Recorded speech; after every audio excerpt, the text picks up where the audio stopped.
بسم الله الرحمن الرحيم يسألونك عن الخمر والميسر قل فيهما إثم كبير ومنافع للناس وإثمهما أكبر من نفعهما۔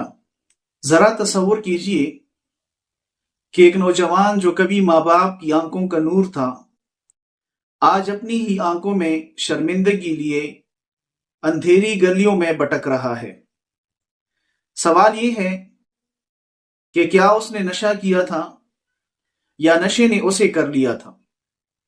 نشہ صرف شراب، چرس یا ہیروئن نہیں، بلکہ ہر وہ چیز نشہ ہے جو انسان کی غیرت اور حیا کو مار دیتا ہے۔ آج ہم جانیں گے کہ نشہ اسلام میں کیوں حرام ہے، قرآن مجید اسے کیا کہتا ہے اور اس سے نجات کا راستہ کیا ہے۔ سب سے پہلی بات یہ ہے کہ نشہ کیا ہے۔ ہر وہ چیز جو عقل کو ڈھانپ دے، سوچنے سمجھنے کی صلاحیت چھین لے اور انسان کو اپنے اختیار سے باہر کر دے، اسلام میں اسے نشہ کہا جاتا ہے۔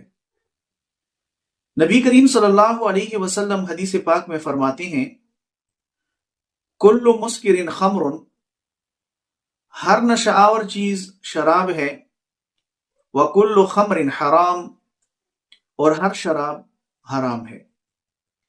یعنی نام بدلے، شکل بدلے، طریقہ بدلے، لیکن حکم نہیں بدلتا۔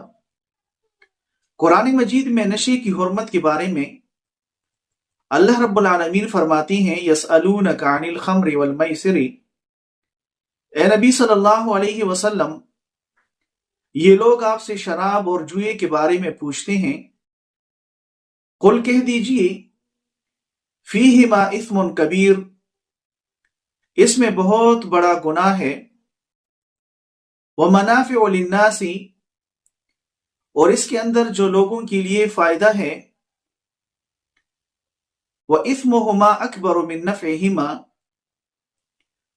تو اس کا گناہ اس کے نفع سے بڑا ہے۔ دوسری جگہ پر اللہ رب العالمین فرماتے ہیں، یا ایھا الذین آمنوا، اے ایمان والو، انما الخمر والمیسر، بے شک یہ شراب اور جوا، والانصاب والازلام رجس من عمل الشیطان، بت اور فال کی تیر یہ سب شیطانی گند ہیں، فاجتنبوہ، اس سے مکمل بچو۔ یہاں فاجتنبوہ کہا گیا ہے، یعنی اس کے قریب بھی مت جاؤ اور اس سے اپنے آپ کو بچاؤ۔ نشے کی دنیاوی نقصانات کے ساتھ ساتھ دینی نقصانات بھی ہیں۔ سب سے پہلا نقصان نشے کا یہ ہے کہ اس کے ذریعے سے ایمان کمزور ہو جاتا ہے۔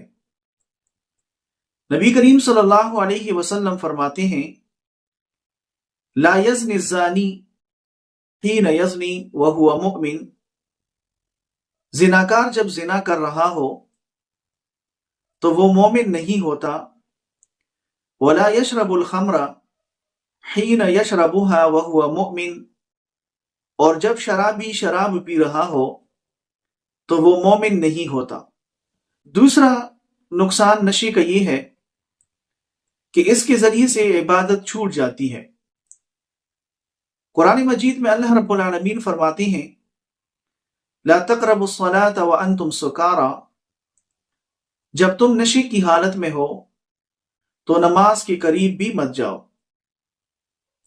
جو چیز نماز سے دور کر دے تو خود سوچئے کہ اس میں کون سی خیر ہو سکتی ہے۔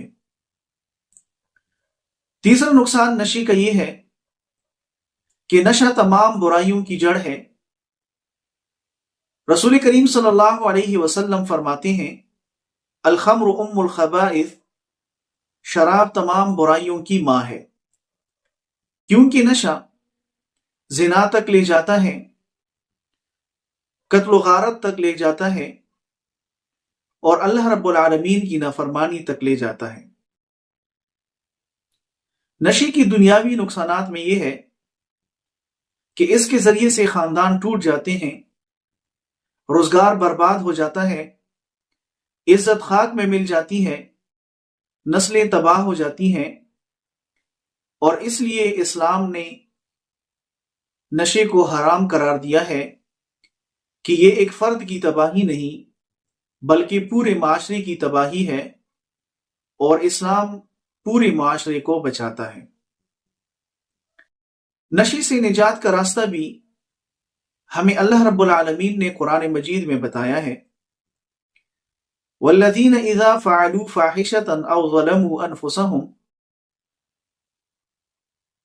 وہ لوگ جو گناہ کر بیٹھتے ہیں یا اپنے اوپر ظلم کر لیتے ہیں، ذکر اللہ، تو انہیں چاہیے کہ وہ اللہ رب العالمین کو یاد کریں، فاستغفروا لذنوبہم، اور اس سے اپنے گناہوں کی بخشش طلب کریں، کیونکہ توبے کا دروازہ کبھی بند نہیں ہوتا، بس شرط یہ ہے کہ سچی توبہ ہو۔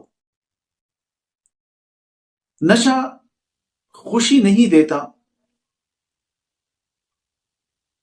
کیونکہ نشہ غم کو تو وقتی طور پر دبا دیتا ہے، لیکن جب نشہ اترتا ہے تو غم کو اور زیادہ بڑھا دیتا ہے۔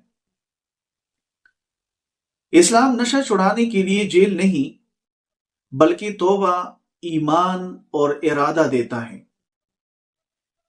اگر آج رک گئے تو کل بچ سکتے ہیں۔